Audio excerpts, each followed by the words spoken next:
پچھلے سال میں نے ایک طالب علم سے کہا تو چھٹی کر جا، میں تو نہیں کسی بچے کو نہیں روکتا میں کہ وہ یہاں کھالوں کے لیے رہے، کھالیں جو مدرسے میں آنی ہوں گی وہ آ جائیں گی، لیکن بچوں کی عید نہیں ہم خراب کرتے۔ بچہ کہنے لگا میں نے نہیں جانا۔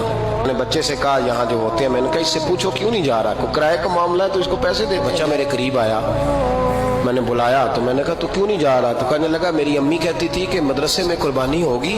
میں نے کہا ہوگی، تو امی کہنے لگی وہیں رہنا، گوشت تو کھا لو گے۔ میں تو کہتا ہوں ان لوگوں کی ضرورت ہے جو کہیں جناب ہمارا جانور فلاں جگہ ذبح کر دے اور کسی غریب کو دے دے، اسے پتہ بھی نہ ہو کس کا ہے، تو ایسے لوگوں کو جانتا ہوں جو کہتے ذبح کر کے دے دے۔ تکلیف کی بات ہے، 4 قربانیاں کرنی ہے، 3 بڑی میں حصہ ڈالا، 1 چھوٹی ہے، تو کس طرح کرنی ہے 4؟ کہتے ہیں 3 میں نے بانٹ دینی ہے بڑے والی، اور بکرا سارا فریزر میں لگانا ہے۔ تو میں نے مفتی صاحب سے سنا ہے کہ سارا گوشت گھر میں رکھنا جائز ہے۔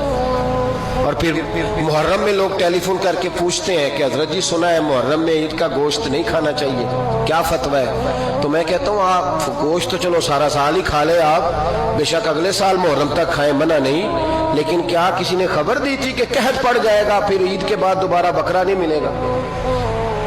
جس کے پاس قربانی کرنے کی گنجائش ہوتی ہے اس کے بعد میں بھی گوشت خریدنے کی گنجائش۔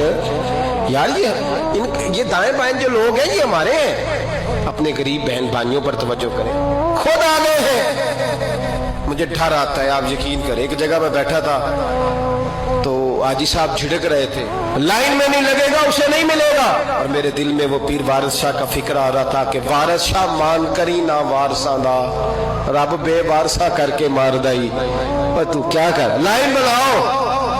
کیوں جی 4 بوٹیاں ڈال لی ابھی آ گئے ہو، صبح ہی آ گئے ہو، اور بس کر یار، بس کر، اگر اللہ نے تجھے دینے والا بنایا ہے تو گردن کا سریا ذرا تھوڑا سا نیچا کر۔